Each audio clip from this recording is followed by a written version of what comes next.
Hello everyone. তো সেদিন ছিল নবমী আর একদম পুজোর শেষ দিন। তো সেদিন তো ঘুরতে হবেই, তাই আমি আমার মাসি বোন মিলে একটু বেরিয়ে গেছিলাম পাশের কয়েকটা প্যান্ডেল দেখতে।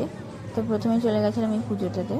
এখানের প্রতিমাটা খুব সুন্দর ছিল আর সেদিনকে কিন্তু মোটামুটি প্যান্ডেলগুলোতে ভালোই ভিড় ছিল যেহেতু লাস্ট দিন।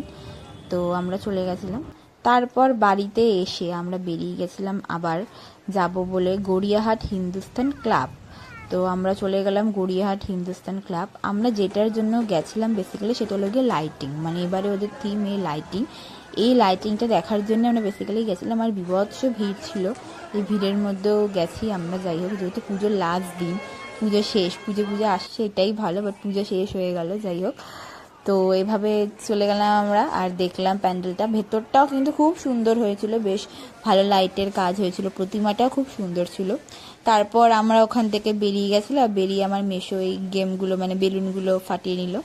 তারপর আমরা চলে গেছিলাম হলো গিয়ে হিন্দুস্তান পার্কে চলে গেছিলাম। এটাও ছোটোর ওপর খুব সুন্দর করেছিল, পুজোগুলো পর পর একদম, তাই দেখেছিলাম। এটাও খুব সুন্দর করেছিল। তারপর আমরা ওখান থেকে চলে গেছিলাম একটু খেতে খেতে বলতে ফুচকা মোমো এগুলোই খেলাম। আর আমি কিন্তু ফার্স্ট টাইম এত বড় মোমো দেখলাম, মানে ভীষণ কিউট লাগছিলো দেখতে। তারপর আমরা চলে গেছিলাম বালিগঞ্জ কালচারাল, ওখানেও দেখলাম, ওখানে ঠাকুরটা বেশ ভালো হয়েছে। তো আমার তো নবমীটা এভাবেই কাটলো। তোমাদের কেমন লাগলো জানিও।